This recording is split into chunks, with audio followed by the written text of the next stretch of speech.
평균 수명이 늘어나면서 100세 시대가 눈앞에 다가왔습니다.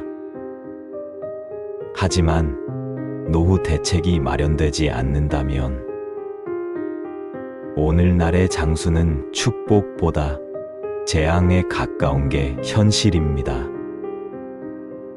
많은 사람이 장기화된 경제 불황 등으로 당장의 하루하루를 살기도 벅차하며 불확실한 미래에 대한 불안만 키우고 있습니다.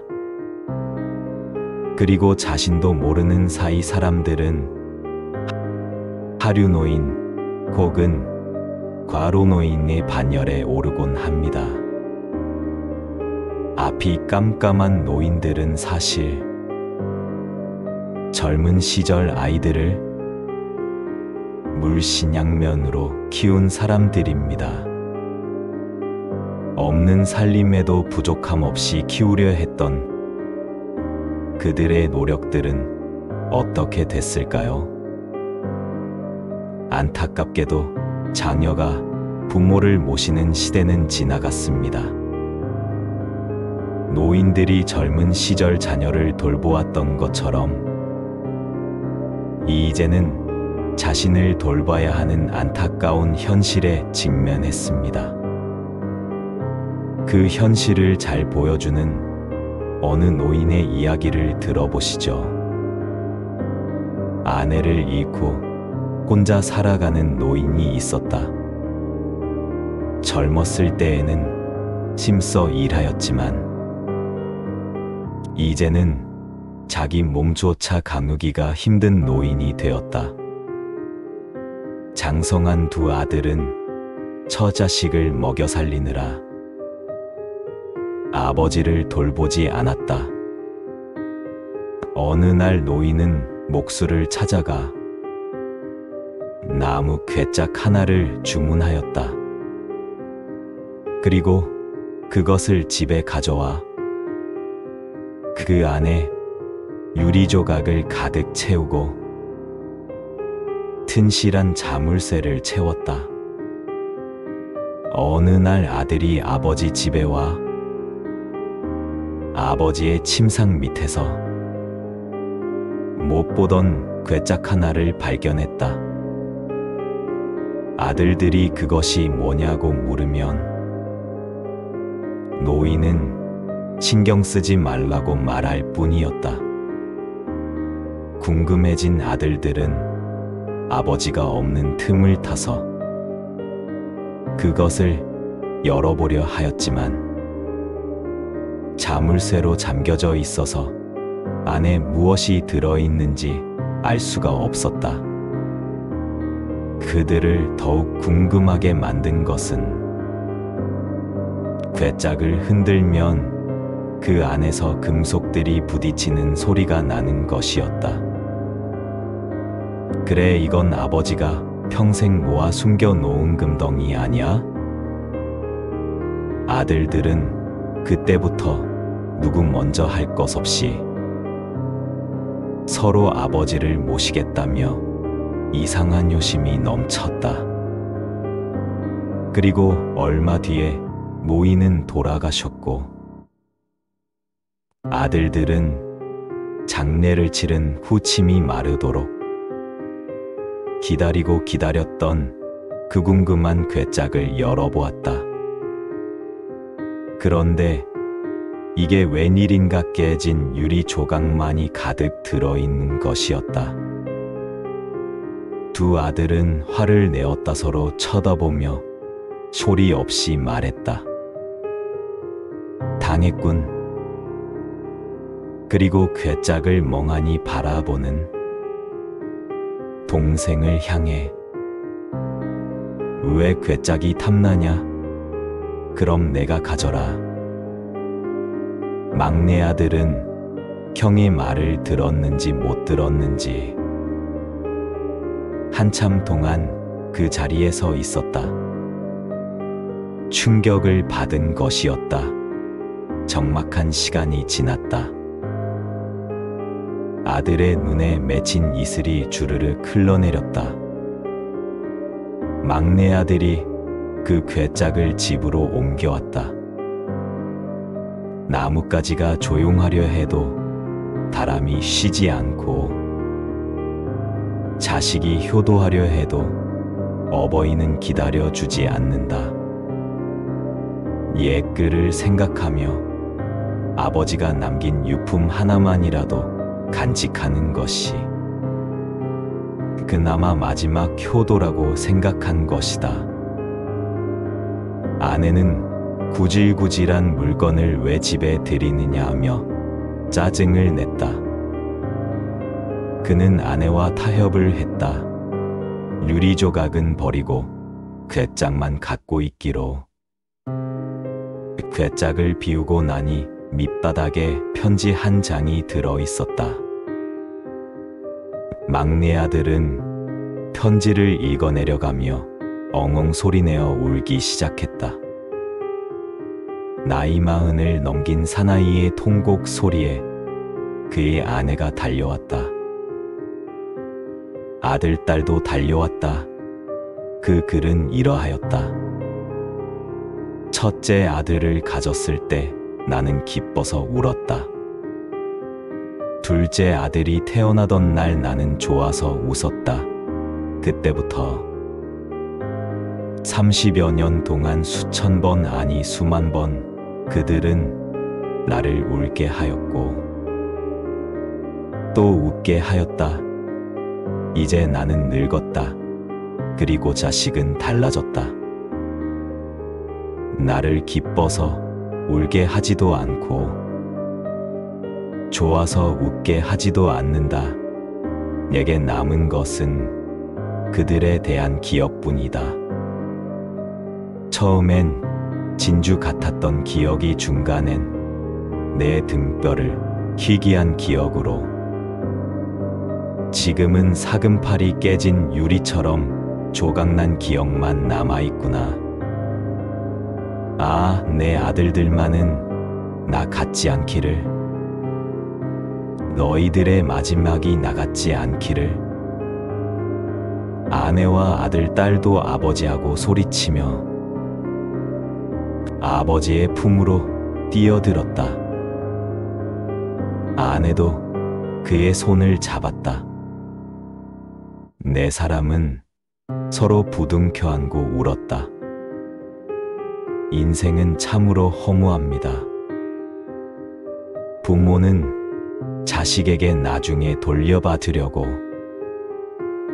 사랑하고 아낌없이 준 것은 아닌데 어느새 백발의 노인이 되고 몸이 아플 때 조금의 시간을 내지 못하는 자녀들을 볼 때면 섭섭함을 느끼는 것은 어쩔 수 없는 현실입니다.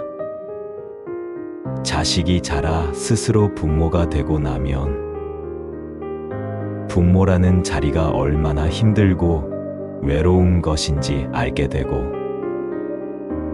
부모가 세상을 떠날 때쯤이면 자신을 보살펴 주신 사랑이 얼마나 고마운 것인지를 깨닫게 됩니다. 그때서 자신의 불효를 후회하게 되는 경우도 많습니다. 그러고 보면 자식이 부모의 마음을 어떻게 다 헤아릴 수 있을까 싶습니다. 아무리 퍼내어도 나르지 않는 샘물처럼 끝없이 자식을 아끼고 감싸는 부모의 마음은 이 세상 어떤 것을 갖다 대어 비유를 해도 모자랄 것 같습니다. 불교에서는 부모와 자식 사이를 인생의 굴레라고 하는데요. 부모와 자식 사이에는 4가지 인연이 있다고 합니다. 첫째는 은혜를 갚는 인연이고, 둘째는 원한을 갚는 인연이며, 셋째는 빚을 갚는 인연이고, 넷째는 빚을 되찾는 인연입니다. 첫째로 은혜를 갚는 인연이란 부모와 자식에게 전생에 큰 은혜가 있어 그 은혜를 갚기 위해 금생의 자식으로 태어나 생전에 부모가 기뻐하도록 극진히 봉양하고 사후에는 귀신이 흠양하도록 장례와 제사를 정성껏 모시는 것이라고 합니다. 나아가 국가 사회에 이바지하고 백성에게 혜택을 끼쳐 청사의 이름을 남김으로써 천하 후세 사람들로 하여금 그 사람을 흠모하면서 그 부모까지 존경하도록 훌륭한 도덕을 닦기도 합니다. 역사 속에 수많은 충신과 효자가 그렇다고 하지요. 둘째로 원한을 갚는 인연이란 부모가 자식에게 전생의 원한을 사서 그걸 갚기 위해 자식으로 태어나는 것입니다. 작게는 부모 마음을 거스르고 크게는 카가 부모에게 미치게 하며 살아생전에는 맛있고 따뜻한 봉양을 올리지 않고 죽은 뒤에는 황천에서도 모욕을 당하게 합니다. 또 더 심한 경우에는 권세나 요직에 앉은 신분으로 부정부패와 불교의 죄악을 저질러 가문과 친족을 파멸시키고 주소상의 무덤까지 파헤치게 하며 천하 후세 사람들로 하여금 그 사람을 욕하면서 그 부모에게 침 뱉게 만들지요. 간신역적이 그 대표적인 예라고 합니다. 셋째로 빚을 갚는 인연이란 자식 이전 생의 부모에게 진재산상의 빚을 갚으려고 태어난 경우입니다. 진 빚이 많으면 평생토록 뼈 빠지게 일에 받들어 모시지만 빚이 적으면 잘 봉양하다가 덜어 중간에 그만두기도 합니다. 예컨대 힘들여 공부하여 부귀공명을 조금 얻는가 싶더니 그만 요절한다든지 사업이 잘 되어 재산을 모으다가 죽는 것을 말합니다. 넷째로 빚을 되찾는 인연이란 부모가 자식에게 전생의 재산상의 빚을 진 까닭에 그 빚을 받으려고 태어난 경우입니다. 빚이 적으면 생활비나 학비를 들여 가르치고 혼수 장만하여 결혼시켜 이제 자립하고 사회활동을 할 만하니 그만 수명이다 해버리는 것입니다. 또 빚이 많으면 집안 재산을 탕진하고 폐가 망신까지 시키는 경우입니다. 이 네 가지 인연에서 말하는 공통점을 풀이해 보면 깨달음을 얻기 위한 현생의 수업이라고 할 수 있겠습니다. 인연은 태어나자마자 이미 연결되어 있어 남이 나를 해코지하든 내가 남을 해코지하든 그 인연의 실타래 안에서 행복과 기쁨, 고통과 아픔이 일어나는 것입니다. 평균 수명이 늘어나면서 100세 시대가 눈앞에 다가왔습니다. 하지만 노후 대책이 마련되지 않는다면 오늘날의 장수는 축복보다 재앙에 가까운 게 현실입니다. 많은 사람이 장기화된 경제 불황 등으로 당장의 하루하루를 살기도 벅차하며 불확실한 미래에 대한 불안만 키우고 있습니다. 그리고 자신도 모르는 사이 사람들은 하류노인 혹은 과로노인의 반열에 오르곤 합니다. 앞이 깜깜한 노인들은 사실 젊은 시절 아이들을 물신양면으로 키운 사람들입니다. 없는 살림에도 부족함 없이 키우려 했던 그들의 노력들은 어떻게 됐을까요? 안타깝게도 자녀가 부모를 모시는 시대는 지나갔습니다.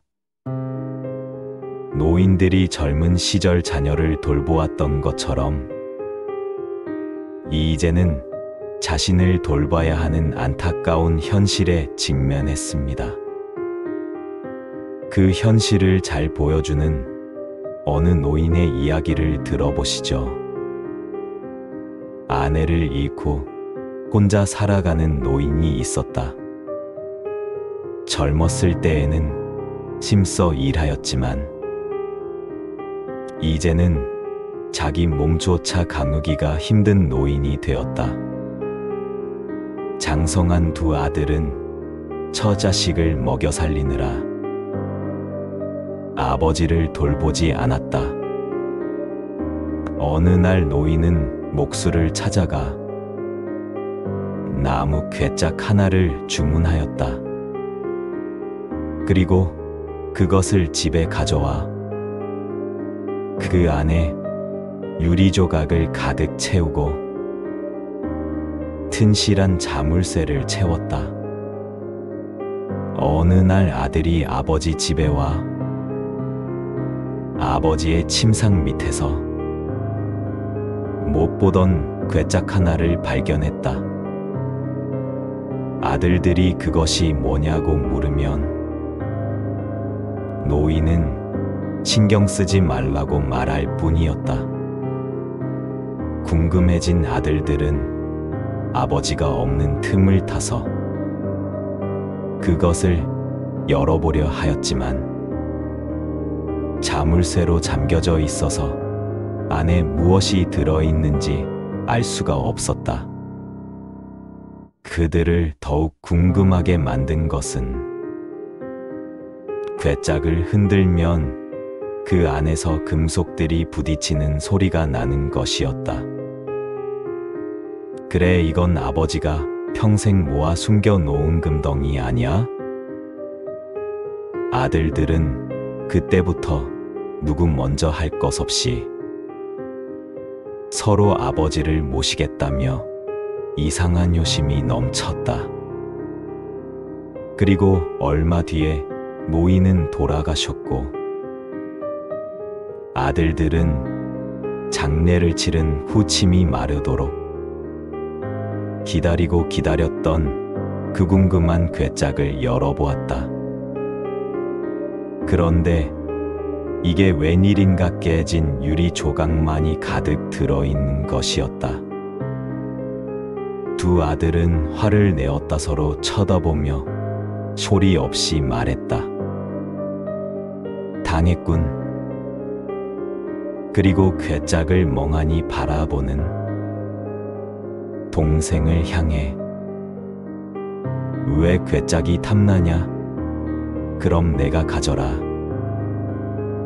막내 아들은 형의 말을 들었는지 못 들었는지 한참 동안 그 자리에 서 있었다. 충격을 받은 것이었다. 적막한 시간이 지났다.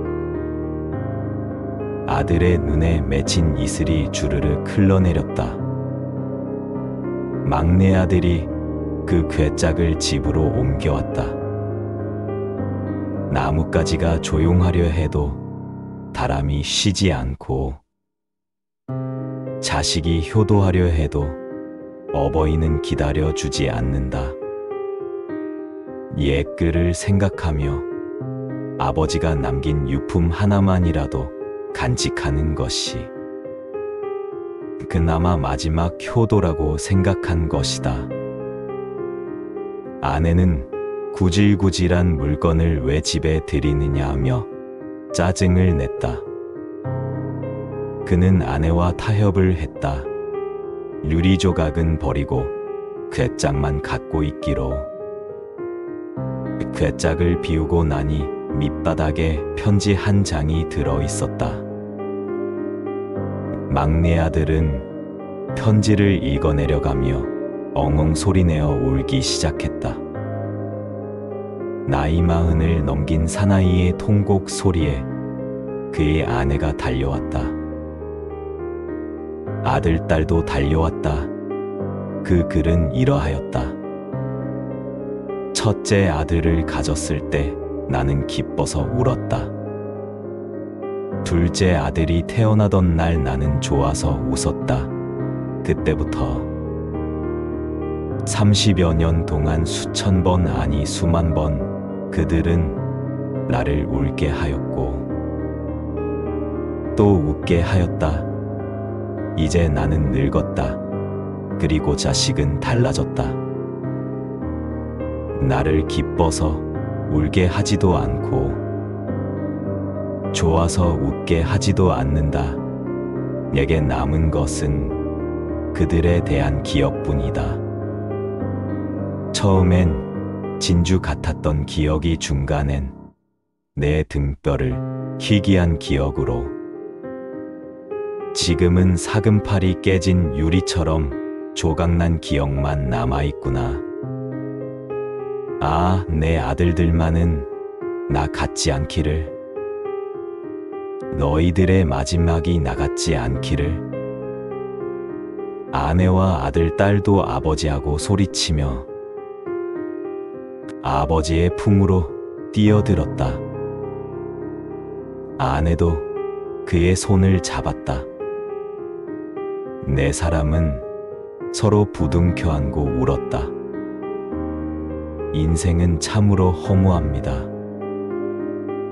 부모는 자식에게 나중에 돌려받으려고 사랑하고 아낌없이 준 것은 아닌데 어느새 백발의 노인이 되고 몸이 아플 때 조금의 시간을 내지 못하는 자녀들을 볼 때면 섭섭함을 느끼는 것은 어쩔 수 없는 현실입니다.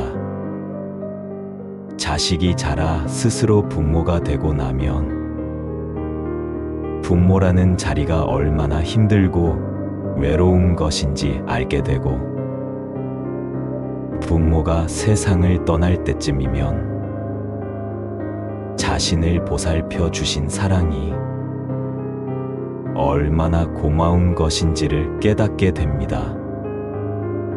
그때서 자신의 불효를 후회하게 되는 경우도 많습니다. 그러고 보면 자식이 부모의 마음을 어떻게 다 헤아릴 수 있을까 싶습니다.